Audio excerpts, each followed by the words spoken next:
Good afternoon, and welcome to another episode of Futsal868. Futsal868 Corner Talks. My apologies.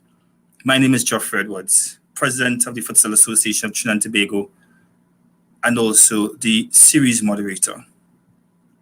Last month, the Futsal Association of Trinidad and Tobago hosted, alongside, Dash Youth Empowerment Committee, hosted Kids Connect, a free mental health workshop. It was an amazing success, guys. I must say, first and foremost, thank you, Jesus Christ, for the opportunity, for the great success, to our facilitators, our coordinators, parents, and children who participated. After which, the team sat down, especially Justin and myself, and we were inundated with text messages, phone calls, as regards to what about the men? This came about given the fact that we got a message from a student whose friend committed suicide the day after his session. We have men who are suffering. And that caused us to be able to look at, to produce, to bring forth something called Kings Speak. And today we launch Kings Speak, and we thank you for being here with us.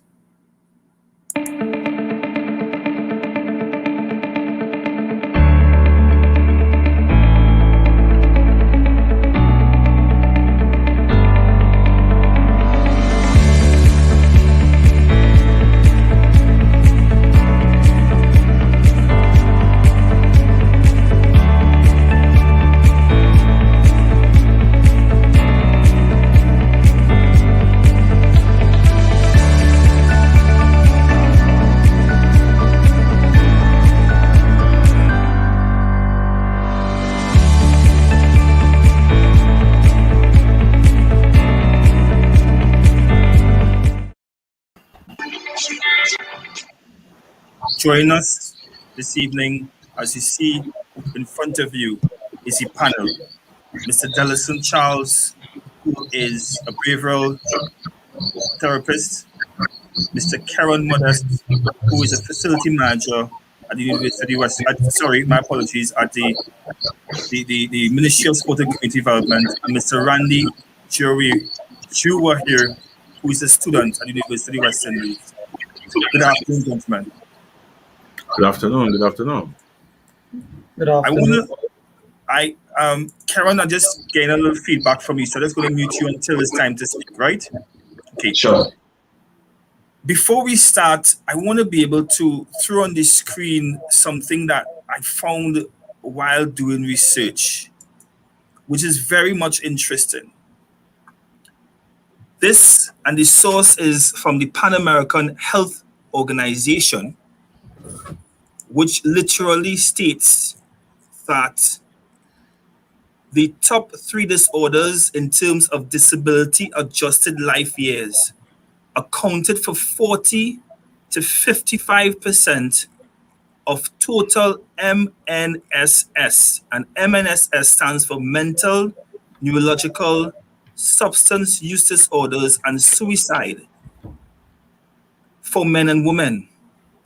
While men are mostly affected by self-harm and suicide, alcohol use disorders, and headaches, women are mostly affected by headaches, depressive, and anxiety disorders.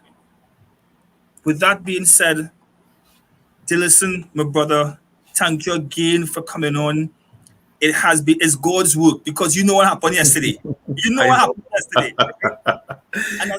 recognize I had to be here. Yeah. I started with that because this is a 2020 statistic, yes, from the Pan American Health Organization. Right. Is that alarming to you? Did you expect it? Share with us what that says to you and why conversations like these are very important. No, yeah. I love the fact that you started with just the way that I'm here. So I recognize I was supposed to be here. Just for everybody who's looking at us, when Jeffrey asked me to be here, I told him, I said, I have another engagement at 6, so this would be cutting it a bit close. And he didn't say anything, but just about 15 minutes after he asked me, and I bore those news, I came back to him and I said, that engagement just got cancelled, so all of a sudden I'm free. Right? So I recognize that it was alignment so I could be here in this conversation. So I'm really glad for that. Just want to give that minor testimony. Right? But to answer your question, Jeffrey, it's not alarming for me because of the work that I do. I like to call myself a mental health advocate, especially for men and in male communities, just because while mental health is already a bit taboo, and I want to take off the bit, no more euphemisms. Mental health and mental illness, rather, is taboo in our regional communities just because we have not been trained, socialized, conditioned, whichever word we use. We have not been conditioned to feel comfortable with not feeling well in our mind and our emotions. And so what we do is that we fake it until we make it, and most times we don't make it as a result of us having very alarming suicide rates. Now, mental illness on a global level is much more alarming. We have about 970 million people, who already undergo some form or suffer with some form of mental illness. And then when you look at the different categories like anxiety and depression and substance use or substance abuse in this case, you recognize that the statistics tend to be a bit more alarming because they then get polarized when it comes to the genders. So when it comes to anxiety, indeed, as the statistics reflect, women tend to be more affected by anxiety. Nevertheless, we have about 284 million men who are battling anxiety as we speak. Then we have depression as another big one, and depression tends to be a bit even keel between men and women. However, the statistics tip in the side of women, and that's not because men are not depressed or battling against depression more so, but it's rather because women tend to be more forthcoming when it comes to speaking about their mental disturbances or their psycho-emotional disturbances. And then, of course, we have the alarming one, which is the substance abuse, right? The substance use and abuse. And this one tips all the way in favor of men, right? Because men, we tend to dominate the statistics when it comes to substance abuse and alcohol use. And it's one of the things that is pretty frightening in our communities, our Caribbean societies, because we have been trained to glamorize alcoholism. And I talk about things today. We have been trained to glamorize alcoholism. We have been trained to think that at one random sitting, if we sit with friends and we drink 10 beers or we drink 12 beers, like I as a man, I beat my chest and I say, yeah, I'm good because I drink 12 beers. Not understanding that that in itself is alcohol abuse. And I tell people, because I specialize in behavior, my focus is on behavior. What it allows me to do in society, that allows me to sit back and observe. And I tell people, you can say one thing with your words, but you say a whole other thing with your lifestyle, because lifestyle is built on habits and patterns and nuances. And those are things that are observable in you, no matter how hard they try to fight it or try to hide it. So it means that the first time you go out with somebody and you see them drinking 12 beers, and then the next time you go out with them and you see them drinking 12 beers again, then you ask yourself a question. Is it that you really like beer, or is it that you're hiding something behind the excessive use of alcohol? And so these statistics are pretty relevant to our society because we have a lot of men, many of our men in some form or the other, and we'll get into that as we progress. Many of our men, in some form or the other, have endured traumatic circumstances. And so, because we have just never been made to feel comfortable to admit that we are not feeling well in our minds or feeling well in our hearts, because our identity is so much connected to what we do, and when we feel like we are not doing enough, that in itself deals a big blow to our ego. But we try to medicate in some vice or some substance use or abuse that is sadly glorified in our society. So as we jump in a bit more into the conversation, I'll be able to shed a bit more light on it. But simply said, mental illness is a reality in our societies, and it's something that I am very glad that we're addressing today. Very, very glad. I just want persons to understand that, and we'll show it in our break, Dilson Charles is leading a group of 3 men which will be showcasing their talents on TV6 soon. We'll show the ad in a little bit. And the reason I mentioned this before it is I go on to Randy is because this is not a competition. This is brothers who will be working together in different parts of the vineyard to be able to address this concept of mental health. As a matter of fact, I want to make it quite frank. When I shared the ad in the morning with Kivo of Kivo TV, he was like, but I know Dillison doing something. I said Dillison, and I sent it to Dillison one time, and Dillison was like, he was laughing because he too shared what he was doing.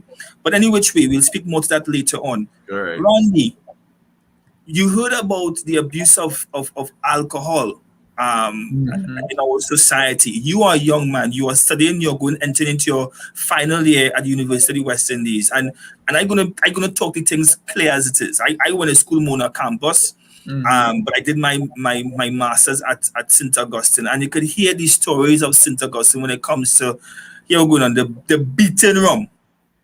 The beaten rum.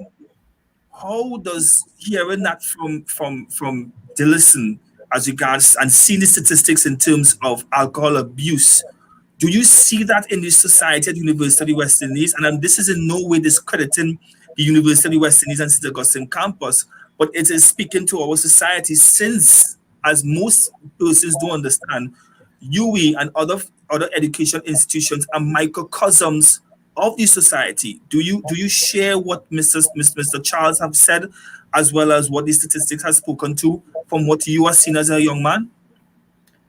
Yes, most definitely. I agree with plenty of the stuff he said. I think he touched on this point as well. In society, for men, I think toxic masculinity exists. The image of a man to be macho and this and that. And I see most males use alcohol and other substances as a form of stress relief when they bottle up their emotions and these kinds of things. So most definitely in UE, plenty people use the alcohol as a stress reliever. I have done it in the past, which is not good, So most definitely it is present in among students in society today, and particularly our men.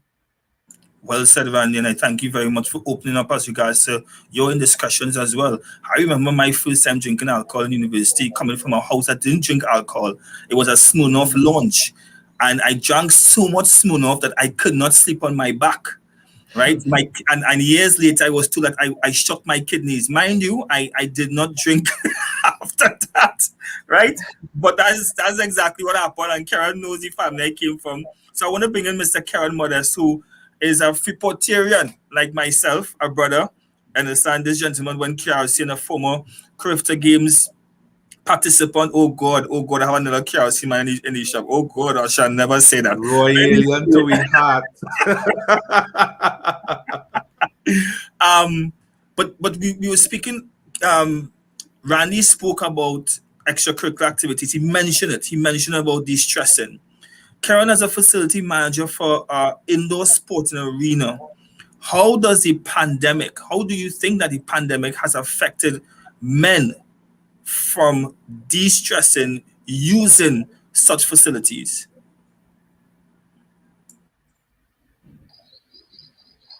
Right. Greetings again, everyone. First of all, Jeffrey, again, thanks for the opportunity to kind of get in this forum and share with you all. Just two things I want to kind of stick to the front of what I'm saying, right? One is that everything that I say today is underpinned by my faith, belief, and trust in God, right, as my center. And two is I can fully acknowledge the point of privilege that I may speak from, right, given the way that I was brought up and the opportunities that may have come my way and so on. So it's not to say that I'm aloof or not cognizant of what happens in the real world. But just from my point of view, it may seem a bit different, right? Just wanted to kind of put those two things out there. In terms of how or what I would have seen and noticed in the realm of sport relating to the pandemic. You see, it was quite interesting, and I kind of make this inference with one of the coaches that I was having a discussion with. I think it was either March or May. The 13th was when everything kind of came down, right? And actually the day before and that day, I was speaking with a couple of coaches, trying to get from them their sense of what's happening in their clubs, in their environment, and so, because we were seeing what was happening around the world and coming into Trinidad, and we weren't sure what to expect.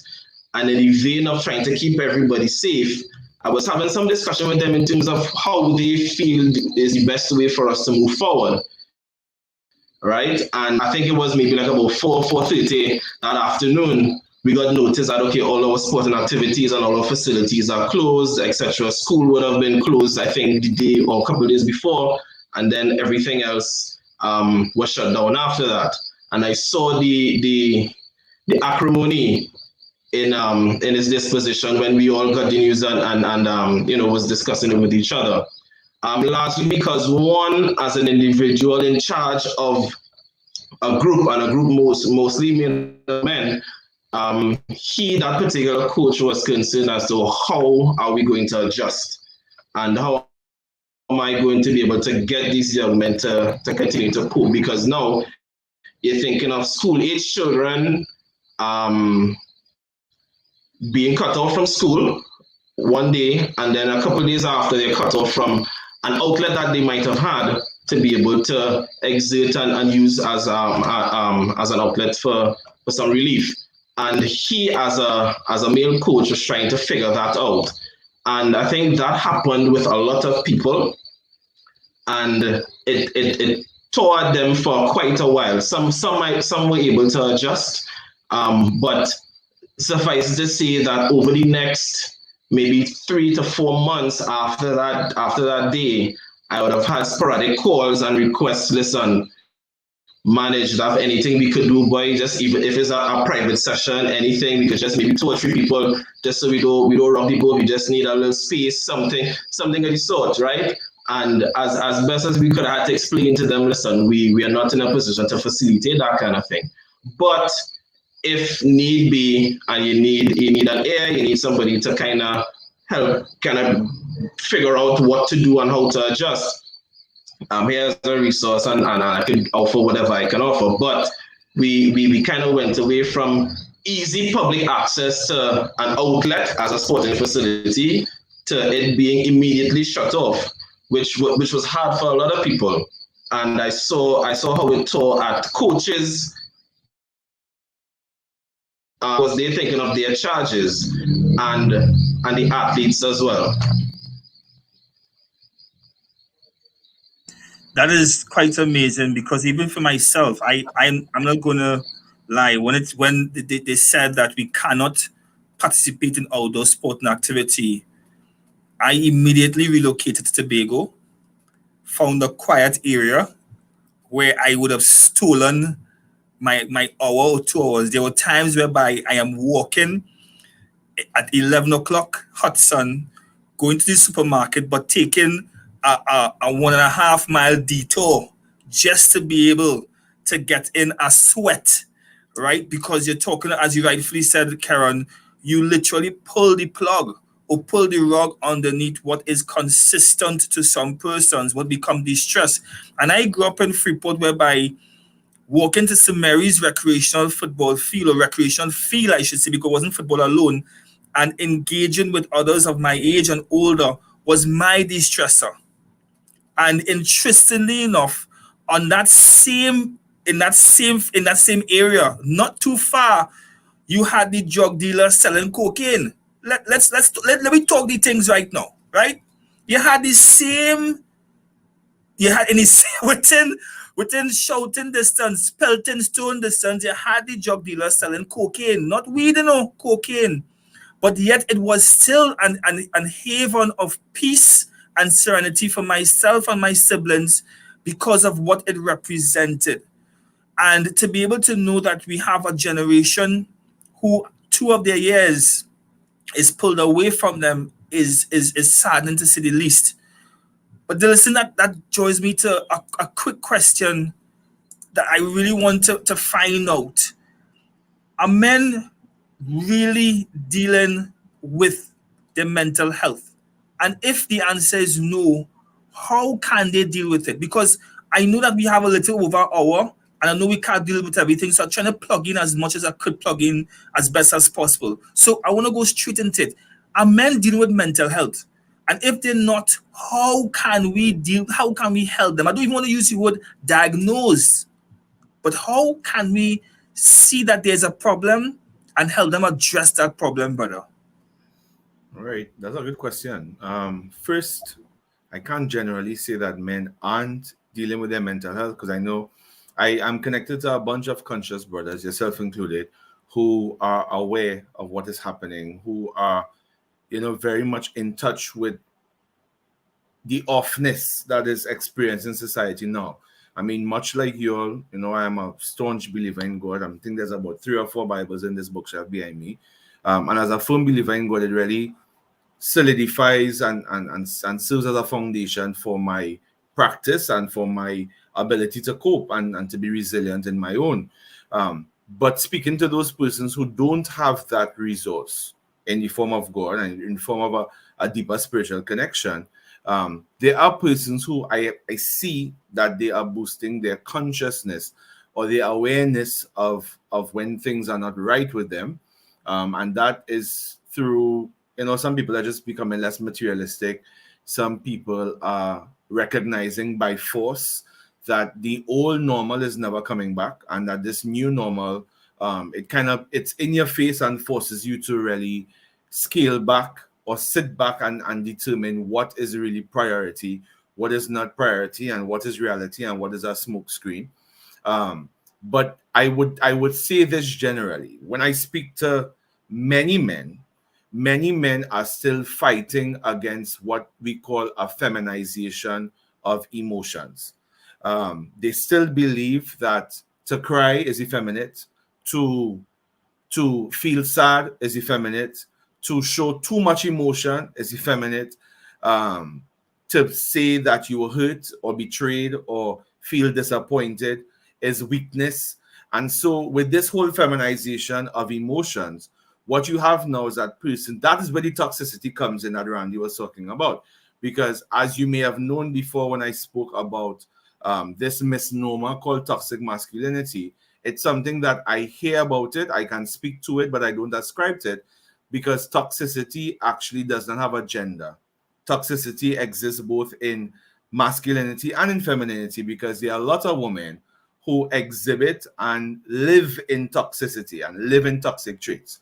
And so on the side of men, we have a lot of men now dwelling or choosing to dwell in the toxicity because they are afraid of this, effeminate myth, or this myth about emotions being effeminate. And so a lot of men, I see them superficially treating with their mental illnesses, superficially treating with their disturbances, and strangely enough, they cling to one another, right? So they understand that in response to your core emotional need for support and validation and love and respect and appreciation, core emotional needs that exist with every single human being, both male and female, in response to your body calling for this support and calling for your friends and calling to be in a tribe, I see men satisfying that, albeit superficially. And this is not to cry down on anybody's. If playing video games and playing sports and drinking a beer with your friends is what you consider to be socialization and it works for you, I understand. But we have a lot of people in there, these statistics are not with me, but we have a lot of people in there that still do those things, but because those things are superficial, they walk away from those experiences having good memories, but not making any progress towards advancing or improving their mental and emotional health because they are afraid. It boils down to fear.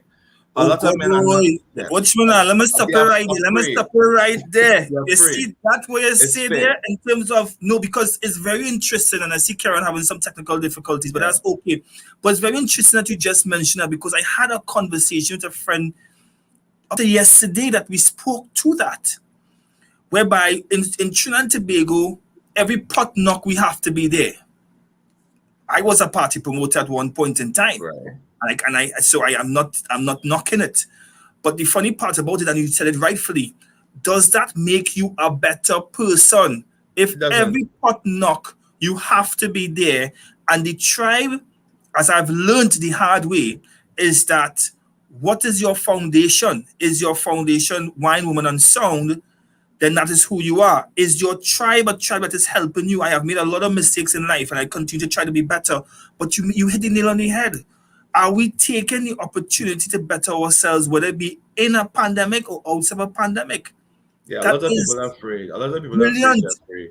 A lot of people are afraid. And the thing is, I was having this conversation with somebody just last night. I said that when fear is your motivation for action, then you have not acted at all. Right? Once you are acting on the basis of fear, you're afraid, and so you do something, or you're afraid, and so you don't do something, then you have not acted at all. Your conscience is not engaged. There's no heart connection to it because you're just operating out of a basic instinct. So I encourage people to identify a tribe. And I know that we live in a time where it's not really easy to determine who your friends are or who your friends aren't, but it's easier to do so when your values are clear, when your alignment is clear, and you know what you're about and you know what you stand for. And the reason why we have a lot of people falling for different things in society is because they don't stand for anything, right? So my thing is, in my line of work, I tell people that as a therapist, I don't like to push the therapist title too much because a lot of people are afraid of the word therapy. So what I tell people is that professionally, I create a safe space. And creating a safe space means that I facilitate a forum where men, and I'm urging men in particular, that they can come in, that they can know that their dignity will be protected, that their confidentiality will be preserved, but you have somebody who is going to serve as a mirror for you, who is able to identify with the male experience, who is able to protect your dignity, to talk about the things that you're not comfortable to talk about, and to really help you make those advancements. But if people are afraid, and people are afraid because distrust and betrayal, those things are traumas, and we'll talk about that. But when the more people are afraid, is the less that they want to open up realistically. So they lie with their friends, but dying doing nothing because they still don't even trust their friends with their most tiresome burdens. Agree with that. The director of the St. Anne's Psychiatric Hospital, Dr. Samuel Shafi, said in an article dated September 25th of September 2020, said that men in particular have it hard during the pandemic. He said the problem lies in the fact that many men are unwilling to seek mental treatment. Randy, I come to you as a young man with the future at your doorstep. Are you afraid, or yourself and even your friends or persons around you, in terms of observing? Do you think that there is fear among men to seek mental health assistance, or do they even know that they have mental health problems? I would say, based on observation, yes, many of them are afraid because, as previously mentioned, with the stereotype that the man must be so, like, they don't take care of their mental health because you have to be seen as this big macho man in society, and seen about mental, like, oh gosh, well, that plenty men tend to see mental health as feelings now, and you know how plenty men does operate with respect to their feelings. So yes, plenty of them show fear, and they should not. They should address this like any other concern because it's important for you.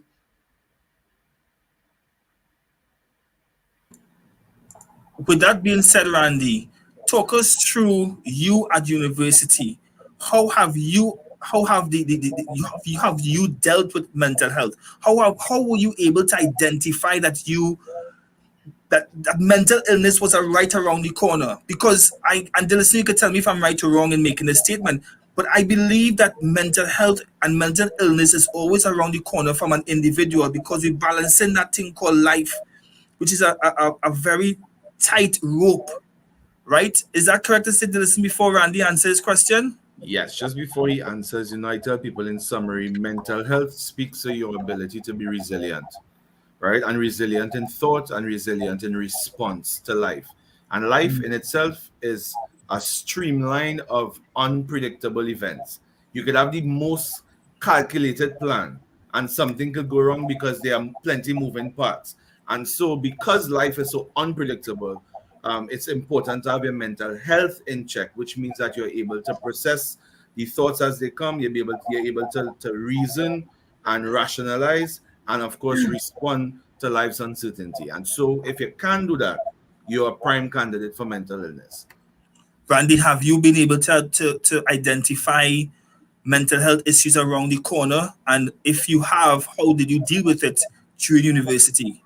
And what advice would you give to students behind you who is now coming in? Take, for instance, their first year students, undergrad, who are now coming into into a pandemic. What advice would you give to them? Yes, I have identified certain mental issues. At first, when the pandemic hit early 2020, around March time, I was struggling for months and months because you see, like you say, in life, you have to be able to adapt to circumstances. And at first, I was struggling to adapt because you're accustomed going out, you're accustomed going in the field or going by the beach, um, relieving your stress that kind of way. But when you're home by yourself and you have less options available to you, it forcing you to come out of the box and think now, or you just get eat up with fear. And that was happening to me for probably 1 month. I was fearful of certain things, that these things might never open back again, but what I could do here, to find different stress relievers. But as time go by, eventually you find things to do, and that's one of my advice I would tell people, like, there will never be a situation where you won't have something to do. There's always something that you can do. You just have to go out there and find it. It mightn't be directly in front of you, but you could create your own thing too. So like home workouts was something that helped me out a lot, even running around the house, these little things, even going out in the street, taking a walk, that kind of vibe, watching the sunset. These are little things that helped me manage stress and my mental health. And also advice to the people out there: always stay strong, always know what you stand for, and once that happens, you shouldn't have any issues with your mental health, and don't be afraid to seek help. Like, that's the main thing. Don't be afraid to seek help. If you have to seek help, be it true. You could check your best friend. If you can't get through your best friend, check a professional. There are persons you can check for this thing. So that's some of the advice I'll give to persons. But yeah, at first I was struggling a lot, but eventually, and I think Dillison, he touched on it before, finding unmaterialistic things to do. That was a big thing for me, interacting with the real world. Be it you go for a little drive and you stay in the vehicle and you just look at the greenery around. Like, these things really help, and you take things less for granted in life. You realize that there's a beautiful world out here for you. Even though your things closed down, you can't go to your restaurants, you can't go to your clubs, that kind of thing. But there are other ways you can enjoy yourself. And yeah, that was my experience with pandemic. So I'll just tell people, don't be afraid to find help. Listen, we're gonna take all guys, we're gonna take a quick break. But before we do such, let's just check in on the comments. We have a comment here from Raquel Safari that says there's a need to identify, understand, and also be a sounding board to others on a personal level, especially among men who are not always ready to confide in others. Recently lost a close friend to suicide due to mental health. Condolences to your friend Raquel. And it's something that I want to speak to after the break because it's a silent killer.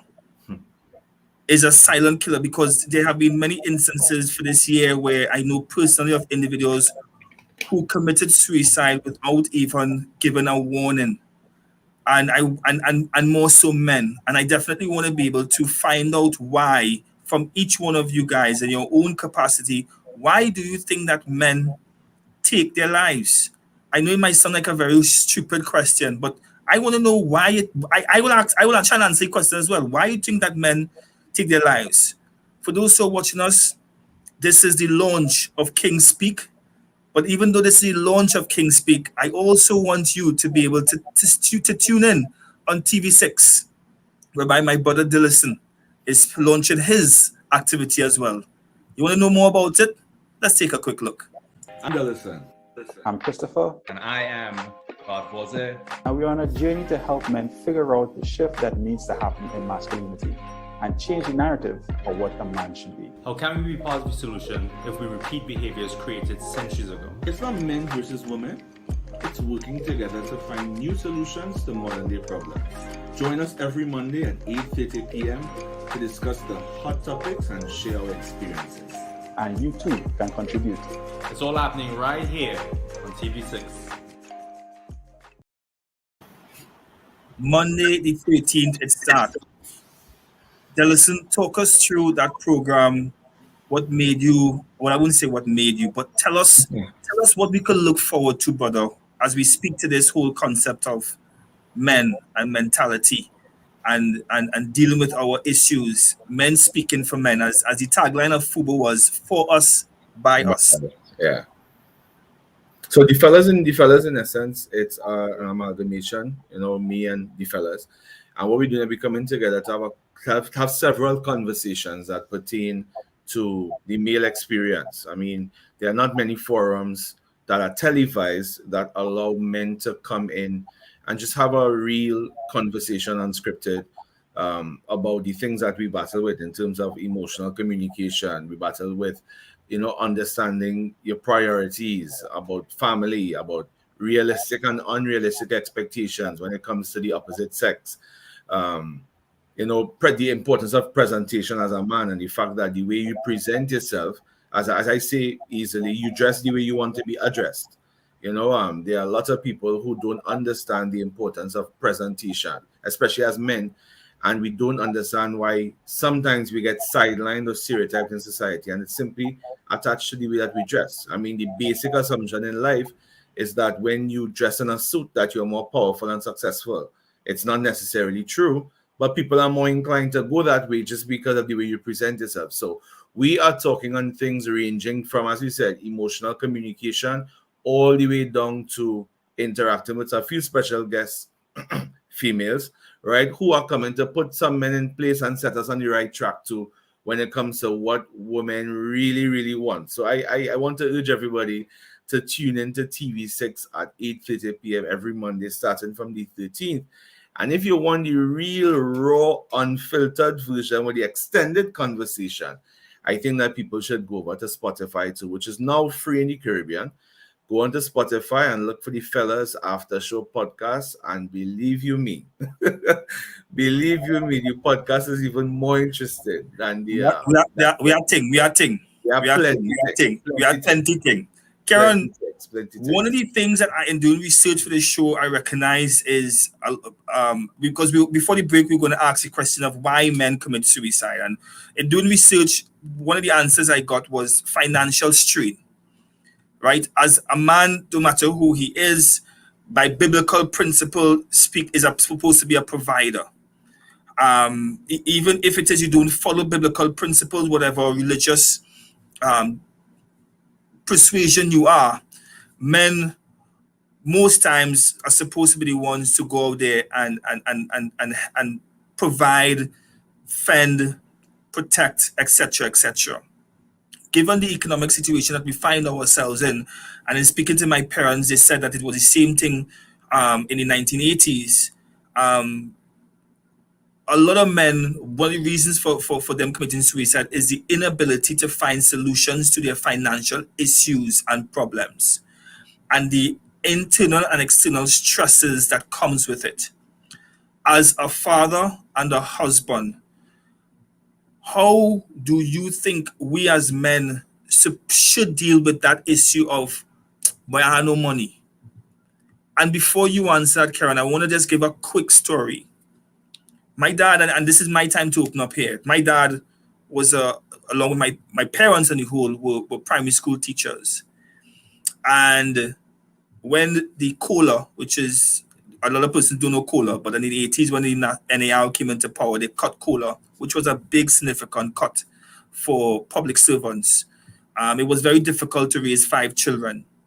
And my father, we had a laser, a hatchback laser, PAS 4803. I remember it so well. And my dad used to literally, when he get opportunities, used to go and pull bull from Freeport to Shogunas. And I know a lot of villagers, some villagers used to say, imagine a big teacher man like you go and pull bull, boy. And the fact of the matter is that he knew what he had to do to put food on the table for us. And I'd give him kudos and credit, even to this day, for what he has done for us. So back to you, my brother Karen. We know in our hot seat, Karen. We know in our hot seat whereby we might have to pull bull. What do you tell your brothers? What are we going to tell our brothers as regards say, hey, and we have some financial stress, you know? How are we going to talk to your brothers, Karen? Still even hard questions for me, boy. But that is Klaus, man, you're supposed to be with chance for that. But Jeffrey, listen, I think one of the biggest misnomers. This is me personally. I'm not qualified as my blue brother Dylan is to speak on things like this. But one of the misnomers I think is out there is that there are, like, everybody except me has it all figured out and has it all together, right? Regardless of what stage, tier, realm you operate in, all these challenges that men face, all men face them, right? All men face them. Case in point, as you know, I will be in Ministry of Sport and Community Development, and I am a contract officer. I'm not a public servant, I'm a contract officer. My contract recently ended, right? So, of course, approaching the end of the contract now is figuring out what needs to be put in place to be able to sustain quality of life for my family until things get back, because we're not sure what that process is going to be, how long it's going to take, if the HR process, the approval process, those things, how long those things are going to take. And you have to be able to put things together in a way that you don't necessarily interrupt the quality of life of your family, who you provide for. I think one of the biggest things is being solutions oriented. Now, in doing so, always know what is available to you as an individual. So yes, you have your main stream of income, but if you have additional skills, additional abilities or capabilities and so on, be ready to include and exploit those to be able to make up whatever you can to be able to continue providing that quality of life. No, it's not, again, it's not as simple as I may make it sound, right? But like you, Jeffrey, my father was a contractor, and when contracting work dried up, you know, I remember having the days of and the conversations sometimes of wondering if I'm going to have enough money to go to school this week and that kind of thing. But there was always something that he was able to do to be able to provide for us, right? So that is one thing. Understanding our role as a provider for family. You always have to be able to be ready to tap into that skills bank that you might have, and of course that now speaks a lot conversation of education and skills training and those sort of things, right? But be ready to tap into those things to be able to say, listen, this there's a shortfall here. I might be able to do this time around, but this is what is required, and focus on what is required, and you're able now to kind of figure everything else and get done what has to be done. Listen, before I come to you, I want to continue my little testimony as regards to that. One of the things that I did, one of the lessons I have learned from my dad is to pivot, pivot, pivot. And he pivoted informally. Given the scenario and situation we in right now with a pandemic, there are so many, as you're saying, Karen, there are so many skills opportunities coming our way that I think that persons are missing the mark and the opportunity to be able to better themselves. Again, in yesterday's conversation with a good friend, a great friend, it came to mind that we need to make ourselves uncomfortable to be comfortable. So in my instance, I'm a geologist by degree and profession. I don't like to say it too often, but it's a fact. But am I going to wait until the green light is to go back to work, right, abroad before I make a dollar? No, you have to pivot. As a matter of fact, I have my 18-year-old son who wants to go into law, learn to be a barber, because you have to be able to it not only gives you mental satisfaction, but it also, as the Bible says, keep these hands doing the right things. You understand what I'm saying? And still being able to make a dollar as we go along. So listen, speak to us as regards the financial component, financial aspect, as I said before, because a lot of men, I believe a lot of Trinbagonians are not truthful to their financial situation. The rich just always say, I have no money, boy. And the poor just pretend like they have all the money in the world. And the middle class, depending on who they talk to, they shift accordingly. We see it happen so much times. And it's something that we need to stop pretend about. But at the same point in time, stress comes down on people that they don't even know, financial stress especially, where they're going to pay the bills, how they're going to pay the bills. How do you deal with that as a behavioral therapist, Dillison? How do we speak to that? No problem.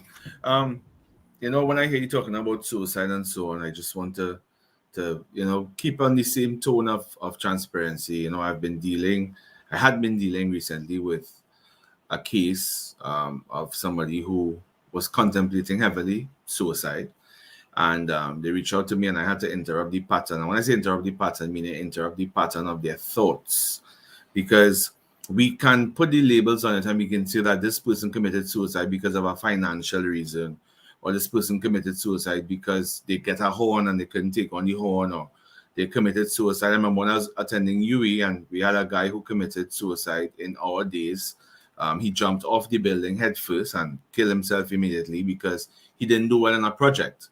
And he said that his parents back in Belize at the time, they would have been very disappointed in him if he had not ended the semester well, because they would have felt like he was wasting their monies. And so when he didn't do well in school in terms of the semester grades with his GPA, he immediately killed himself.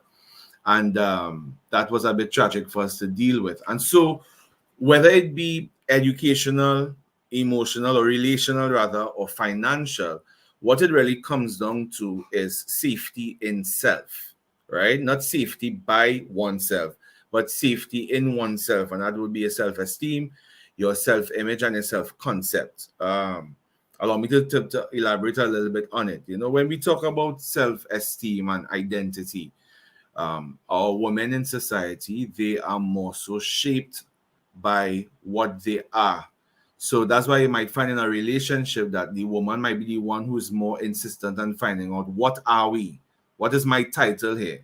Because they want to know what they are, because when a woman is safe in who she is to herself, who she is in her space, who she is to her family, who she is to her significant other, then her self-esteem tends to be intact when she understands who she is. Men in general, our identity tends to be shaped by what we do. So if we find that we are not doing, if we find that we are not in a space where we are able to do or do well, and we see ourselves as failing in life, and that being able to do is connected to it extends our ability rather to provide, right? And a man's ability to provide is to provide for others and to provide for himself, but more so to provide for himself. And his security in feeling able to provide for himself is connected to what he has in terms of his means of earning, or as Karen rightfully said, his skill set. And so for me, when I meet up somebody who is insecure in themselves as a man, when I meet up a man who's insecure in himself, my strategy is really to get him to understand who he is and to see how he identifies himself. Because, of course, your identity is shaped by your values. And if you value money, you value security, you value autonomy, you value independence, and you don't have the ability to do these things, then you tend to experience a deep sense of frustration. So to people who are listening to us, when somebody commits suicide, it's not that they feel like they have no choice, but it's because psychological pain is as painful or more painful than sometimes physical pain. So very often people believe that if you get bounced or you get hit really badly and you're in physical pain, that is the only pain that's valid.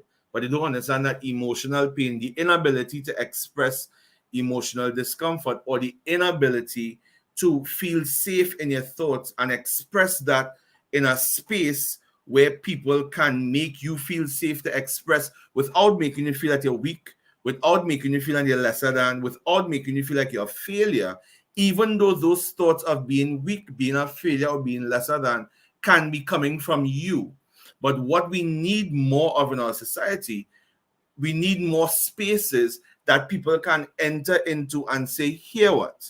I drop in the facade. I putting away all of the pretenses. I don't have my stuff together. I'm feeling depressed. I'm feeling real messed up. I don't know where I head. I need some help. Help me. And they need to be able to do that in a space where somebody's going to say, I have you. I understand you. I respect you. Thank you so much for sharing. I will honor your privacy. Let's work on this together.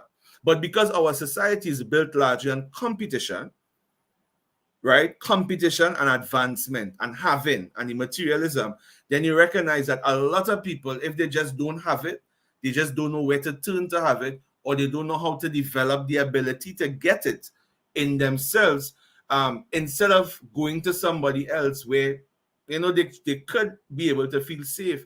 They just feel like they have to carry this burden all by themselves, hold it inside, and really just try to keep up with the Joneses and be involved in this rat race. But that is not the only way. So what I do and what I encourage people to do is, if somebody is sending a signal to you, I mean, in the events where there is no red flag or alarm set off when it comes to, dealing with a suicide or in the aftermath of suicide, there's not much that we can do. We just have to learn to deal and feel.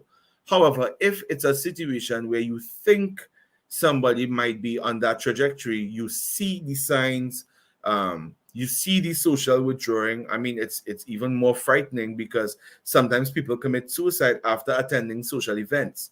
So they intentionally attend the social event and they intentionally are bubbly and sprightly in their relationships because they want to throw you off, right? And so when that happens, it throws people off. But in many cases, people do give signs and they do feel withdrawn, and we just trivialize it because we say, oh, you're feeling sad.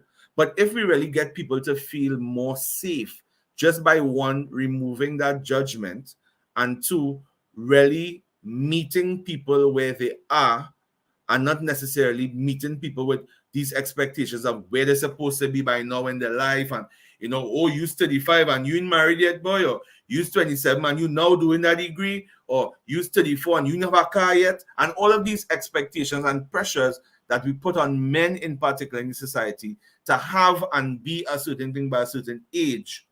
When we remove those pressures and we help people to feel comfortable understanding that just like plants, we all grow at different rates and at different stages.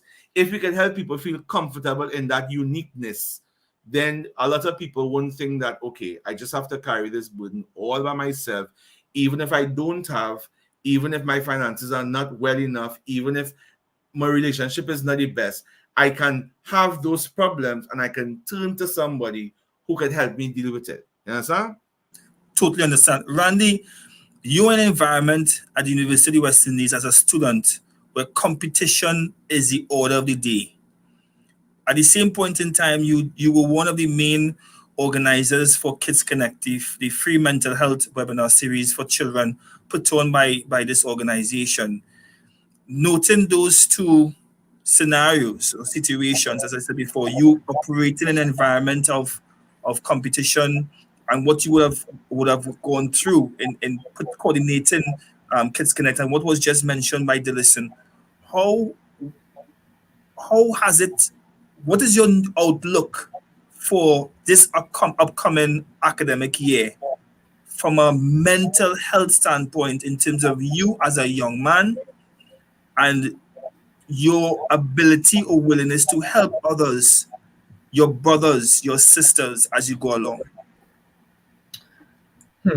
For the upcoming academic year, well, my goal has always been the same throughout all the other years, and that's simply to do my best. Yes, I do set goals about certain grades that I would like to achieve and whatnot, but if I don't achieve it, it's not the end of the day because you can do what you can do. But yes, this competition issue does exist a lot in university because everybody wants to get the 4.3 GPA, the highest GPA, because they study in that, base certain places might hire you and them kind of thing. But I think that everyone should just strive to do their best.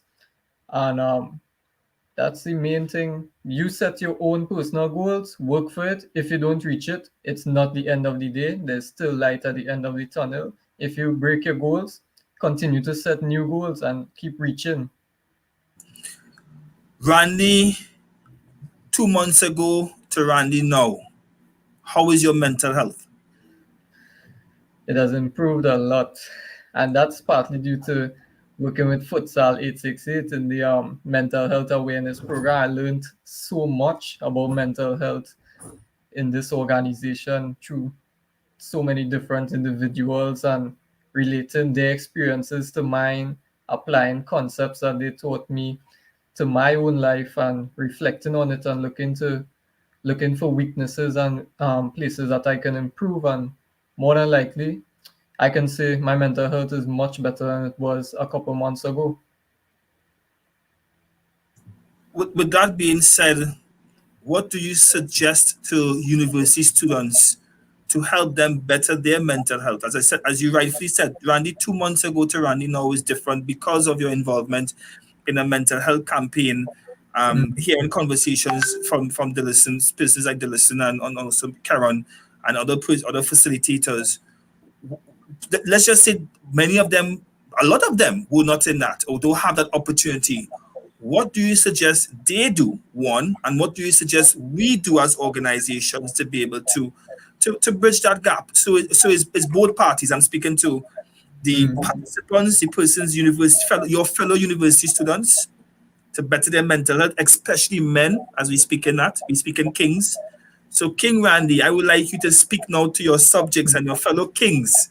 How are you telling them, brother, you need to see about your mental health? And then us, as your fellow Kings, how do we now continue to speak to the younger brothers in university, at university level, to better their mental health? Well, I think previously we touched on it a bit. Find a side hustle, find something that you love. For example, you might love art, in your spare time. When you're doing, like, say, a full-time student would do like 15 hours of classes per week. When you have some spare time, draw until your hands can't draw again. Or if you have another hustle, like even cutting hair, you could always try that. Barbering, you could always do exercise. Find something that you love. Find a reliever that is practical at a point in time. So that's what I would say for many university students to do. You could even take drives. Take a drive when you're feeling stressed.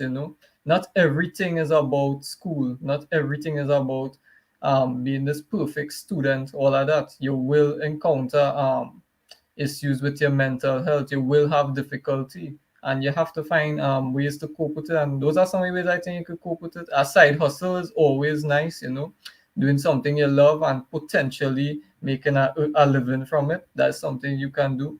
And as organizations, I think you all could probably promote like well, as I say, in life you have to adapt, right? And organizations right now are adapting to this pandemic, potentially maybe some online competitions, that kind of thing, you know. So social media right now, I think the role of social media in society has reached an all-time high with how important it is. So I think this is the best time here to utilize it as best as possible for many of the youths in Trinidad and persons my age. I really appreciate that input, Randy, from the younger generation, as the Bible says, out of the mouths of babes and sucklings. And we really and truly appreciate that. Boy, as Karen and I was talking this morning, we officially old, Karen. So we had to listen to the young ones, right? But my brother Karen, coming to you, you have served diligently and continue to serve the community of Maloney, because that is where the indoor sporting arena that you are the facility manager for. I would like you to speak to us as regards to the men in that environment and the concept of mental health. As you rightfully say, you can only speak personally from who you are and how you have grown up. And this is not a matter of stigmatizing Maloney. I know form or fashion are we going to do that, because as a matter of fact, I know some very great persons, men and women, who come from that environment. And again, I will say it, I will speak my truth. My truth being the fact that my parents, my paternal grandparents are Vincentians, and we have family from the hills, Point Fortin, places where persons say is crime-riddled areas, right? But speak to me as a facility manager, a main stakeholder in the community of Maloney. What would you like to see them achieve when it comes to mental health and preservation of their mental health? Wow.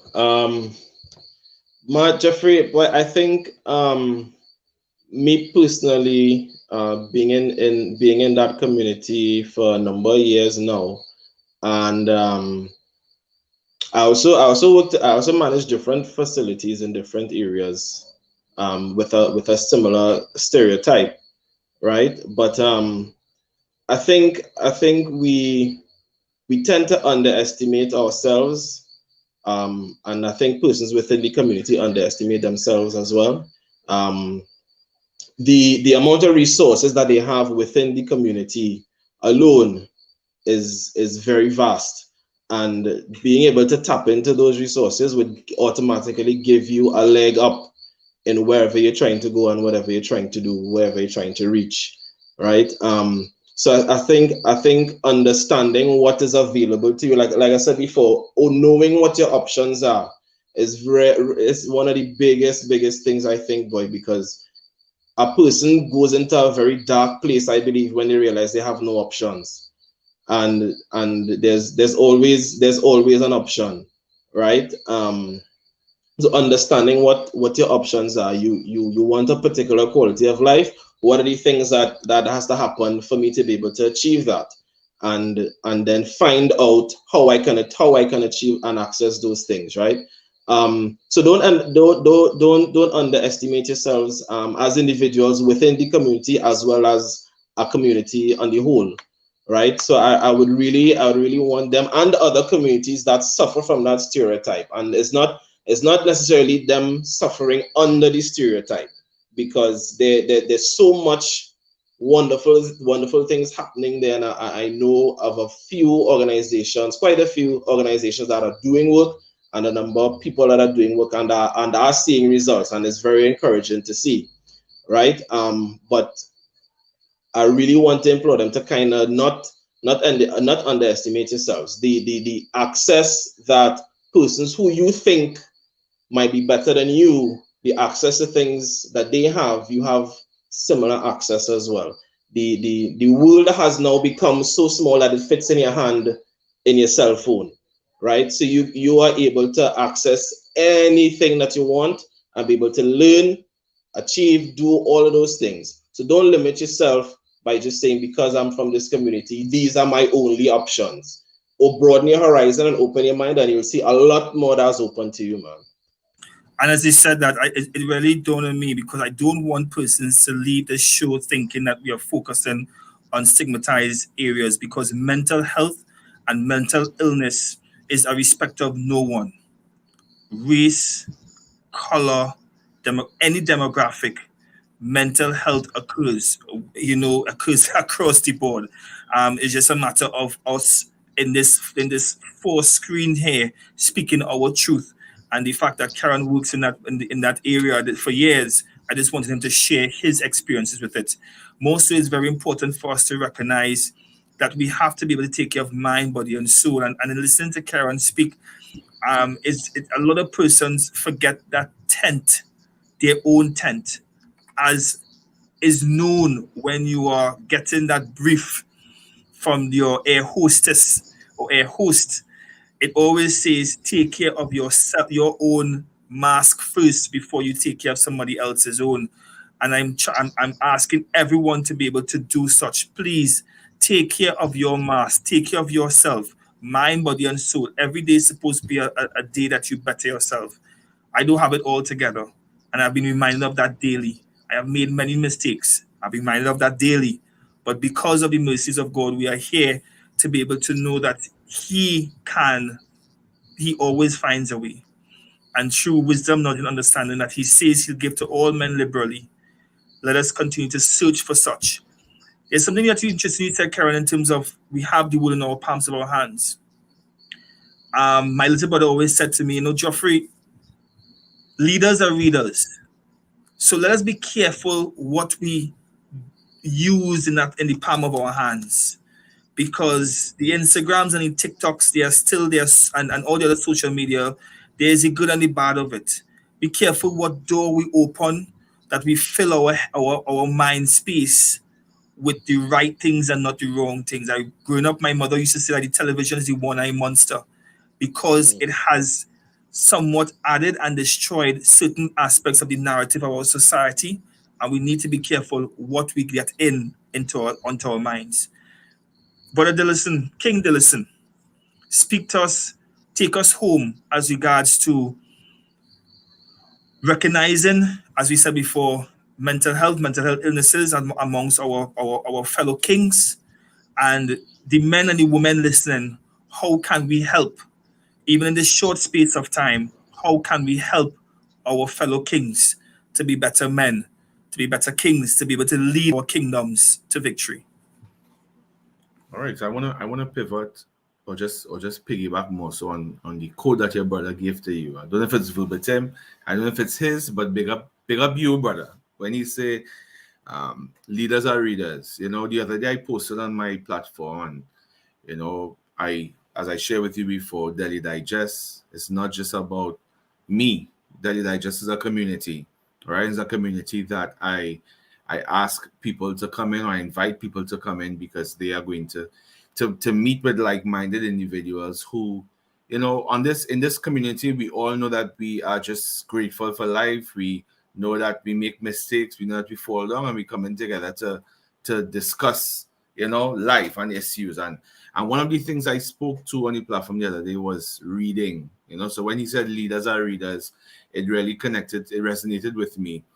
And reading, it comes from, it speaks to how are you informing yourself. When I talk to people about mental illness, some people just say, well, these people have issues with themselves. And I said, everybody has issues with themselves. Everybody has issues with themselves. Even the person who is the most secure. And I love what you said there when you said that, mental illness it respects no demographic. Because the funny thing is, when you don't have, that challenges your mental health. When you have too much, it challenges your mental health, because anxiety and stress, it just speaks about your ability to deal with the present and to deal with the immediate future. And so to everybody, I want to please say first, let's strip the taboo. We are too advanced in our life history for us to believe that mental illness is not real and that mental illness will not come to a door near you, right?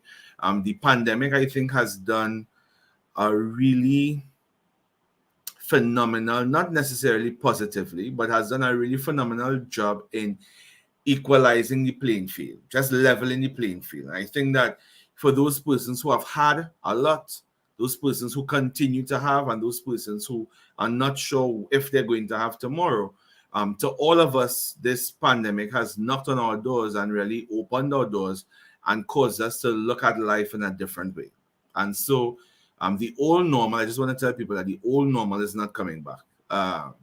All of the things before mask and sanitizing and vaccine and all these different things that the agendas are putting forward, the old normal is not coming back. So that means then that in this new dispensation where life is not going to be focused on what is materialistic anymore, it's not going to be focused on how many degrees you have, it's not going to be focused on how many cars you drive or how big your house is or how much money is in your bank. What it's coming down to right now is the quality of individual that you are.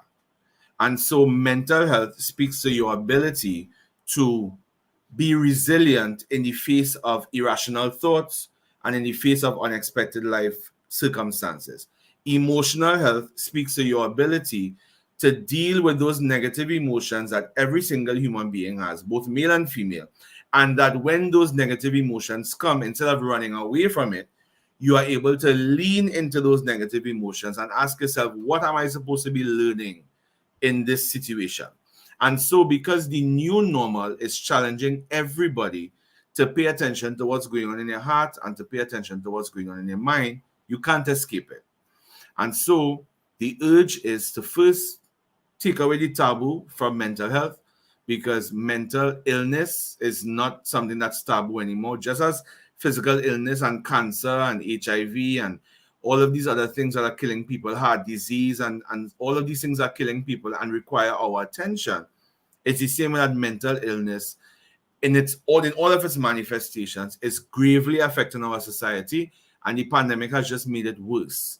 So the same energy that we're giving to everything else in our society, let's give the same energy to making sure that you prioritize your mental health, that you prioritize your emotional health. And if you recognize that you're not able to do it on your own, the invitation is also being sent out by me now and by this platform for you to find someone who can help you feel safe enough to express, safe enough to feel, and in whom you can trust to guide you along the path, right? I don't promote independence. I promote interdependence, because we all depend on each other in some form or fashion. And so while I urge people to find safe spaces, I also urge everybody to be a safe space. If you know better, do better. And when you do better, you are better. And if you can be better for somebody else and you can serve as that safe space to help that person come in and get the real help and support and validation that they need in a non-judgmental way, please, if you could facilitate it, please do it. Therapy is not taboo. I present myself as one of the many mental health professionals that you can come to enter into a safe space and to get the help that you need. And I am always happy to serve, because I believe that this is my God-given purpose. So, Jeffrey, once again, thank you for having me. And thank you for just being able to share on this platform and just to take away the taboos, because the time has come for us to talk the things. To God be the glory, brother. We hear another time in his timing. You understand? King Randy, give us your closing remarks as regards to, speaking to men and mental health, especially from the tertiary institutions. As you being a young man, speak your heart, tell them what you would like of them and from them.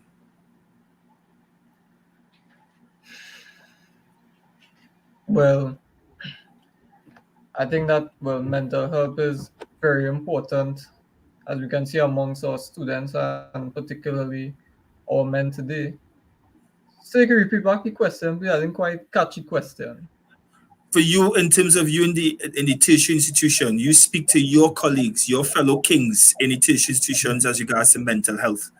Tell them what you would like, as your closing remark to them. Oh, right.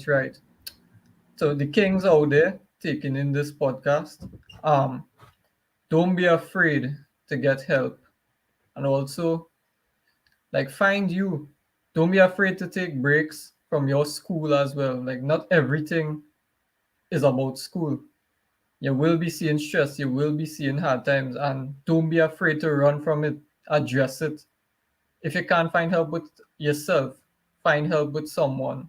And there are many persons you could find help with, be it a best friend, a professional, even your parents, or someone close to you. So that's the advice I would give to the kings who doing tertiary education, because it will be a long semester. It will be a hard semester. There's no running from that, because everyone has certain things that they want to achieve, and they'll be doing different things to try to achieve it.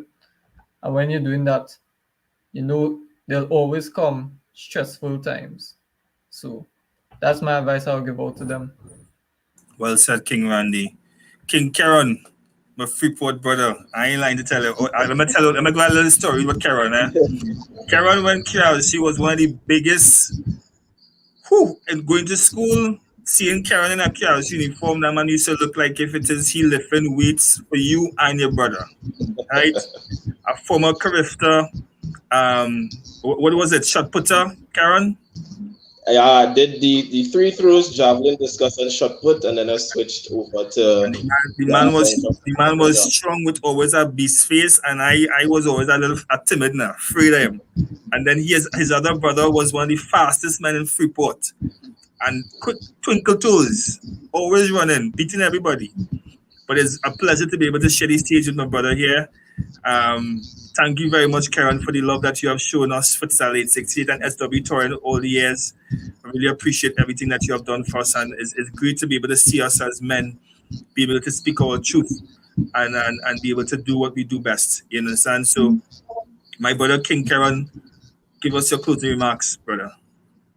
Always appreciative of any kind of conversation with Geoffrey, man, because you yourself as an individual have so much to offer, and you've done so much in your realm and in your space and your vineyard as well, that you have a lot to offer as well. So it's always a pleasure to have any kind of conversation with you, and it's really a pleasure for me as well, being able to join you on this forum, because I know a lot of people that come from where we come from don't necessarily see past where we were, and we have been blessed by that, and we have seen so many others come out of it and do amazing things from our little pocket of the country and so on. Boy, listen, man, and I think I'm almost getting, I don't want to offend anybody, I'm almost getting a little tired of the term mental health, because it's been so bandied about, especially over the last year and a half or so, that it almost becomes a go-to for a lot of things, right? And it kind of creates a little cop out for a number of people with erratic behavior and so on, and people who just want to be delinquent and so on. Not of course, that's not dismissing the real issue that it is, right? And I think part of it, as Randy might have alluded to earlier, is finding you, and that is such a big part of your own personal growth and development. That's understanding yourself. One of the ways for me personally that I have been able to do that over the years, and of course you as an individual change over the years. So 5 years ago you might have found yourself and say, this is me, and then today you might do that same thing and you find yourself being a different person, right? But find ways to cope and give yourself space to think. I think giving yourself an opportunity to think through things and think through circumstances that are in front of your face gives you the ability to see things a bit clearer and help you to put yourself in a particular direction. A simple thing that I do sometimes is I go for a long drive, and sometimes I would turn the music down, hear nothing, and just think about what's happening now, what's happening in the country, what's happening in the world, what's happening with me, what's happening with my family, what are some of the things that I need to put in place to be able to keep that steady, whether it's to keep it steady, elevate it, and figure out those things. Like I said earlier, in terms of being solutions oriented, it's amazing when you give yourself an opportunity to think about things, what you can come up with. The human mind is so amazing, boy, that you might be presented with a particular set of circumstances, and just giving yourself an opportunity, even if it's a 5-10 minutes away from everything, you might see a whole lot more and give yourself a whole lot more options, boy. And that's one of the beautiful things of our mind. And that's why I kind of always harp on the fact of exploring your options and knowing what is available to you, right? Mental health advocates like Delison and others are available to you, right? Futsal868 as an organization that does so many things.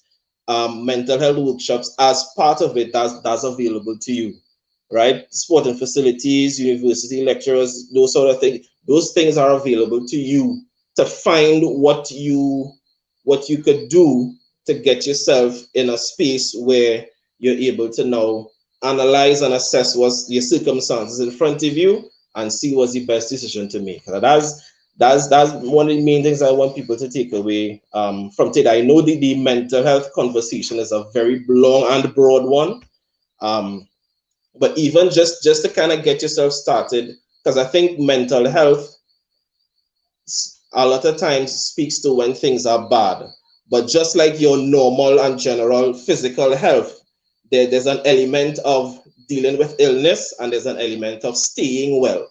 So in an effort to stay well mentally, there are those things that you could do to be able to cope with whatever life presents to you, man. That's just my kind of takeaway there. As we began, so we end by me saying, based on this article from Dr. Shafi in September 25th, 2020 on Loop, where he was speaking to a virtual meeting of the Rotary Club of Port of Spain West. In the Caribbean, depression and anxiety is about 25%. Men generally tend to ignore their mental health. They might have to be pushed to the wall before they seek treatment. What I got from that was, we need to put aside ego. In the book written by Mr. Tyrone Marcus, a prominent sport lawyer, 7 pillars of success. The first pillar is humility. And as men, we are filled with ego, even myself. And we need to release that ego to understand when we need help, to be able to learn to have the spirit of discernment, to learn to listen to the right persons. And many times I and all have not listened to the right persons because of that same said thing called ego. So I'm asking for all of our men to reduce ego, to have that spirit of humility, to know when we are suffering and to find solace, peace of mind, not only in our Lord and Savior, not only in our spiritual persuasions, but also in persons who seek us help. And with that being said, I also want to take the time to put up on the screen, as you have been seeing throughout the day, throughout our show. If you need any assistance and more information, please feel free to contact the numbers that are scrolling across your screen. Again, please, let's take care of ourselves and our mask, and let us remove the spirit of anxiety, fear, and most importantly, be humble, to sit at the feet of those who seek to help us. To my kings, King Delison, King Randy, King Karen, thank you very much, brothers, for spending this Sunday evening with us as we launch King Speak. But as I said before, it's not a competition, because we also want you to know that Delison's project starts on the 13th. Before we leave, let's take a quick look again. I'm Delison. I'm Christopher. And I am Godboze. And we're on a journey to help men figure out the shift that needs to happen in masculinity and change the narrative of what a man should be. How can we be part of the solution if we repeat behaviors created centuries ago? It's not men versus women. It's working together to find new solutions to modern day problems. Join us every Monday at 8:30 p.m. to discuss the hot topics and share our experiences. And you too can contribute. It's all happening right here on TV6. So my shameless plug for my brother. Join him on the 13th of September. Please, guys. Just to let you all know, you'll have no excuses because we have no corner talks in September. September is Futsal's FIFA Futsal World Cup. We will be back. Episode 67 will be returned on the 3rd of October at 4 p.m. where we have the review of the Futsal World Cup Lithuania 2021. And guys, I tell you, trust and believe this is going to be exciting. Some very heavy hitters will be joining our studio as regards to the review on the 3rd of October at 4 p.m. So no excuses. Monday, or they have no Sunday evening. So Monday, check out Dilson. And Dilson, tell us the Spotify again. Tell us about the Spotify. So the name of the show is The Fellas. So you can check out The Fellas, of course, on Mondays at 8:30 p.m. on TV6. And for those outside of Trinidad, like myself, it's available on the TV6 website live stream. So once it's 8:30 p.m. Eastern time, you can check it out either on TV or you can check it out on the live stream on the website. And the podcast is called The Fellas After Show Podcast. So it's available on Anchor for those of us who are iPhone users, and it's available on Spotify for those of you who have Android or the iPod. And of course, feel free to check out Daily Digest on Facebook and Instagram, where you can get some more information as we build momentum to the lead up of the show. So just two more things, guys. Remember to follow us on social media. Take a quick look.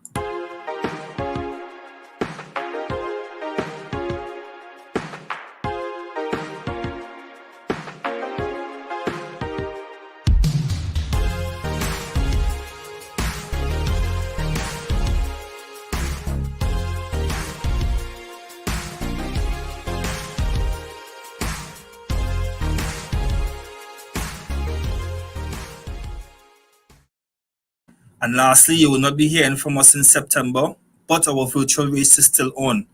We have extended it until December. So please, join with us. Be a part of the virtual race. The sweat is real. The race may be virtual. Take a look.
So the race is virtual, but the sweat is real.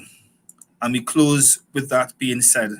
And thank you very much to all the persons who have watched this show. As Miss Anne-Marie Remy Charles said, wonderful discussion, guys, and thanks for sharing. So on behalf of the Futsal Association of Trinidad and Tobago, I want to say thank you very much and have a great and wonderful and blessed and successful week ahead. The Kings have spoken. Until next time, see you on October the 3rd. But don't forget, TV6, the 13th of September. Until next time, have a good one. Bye-bye all.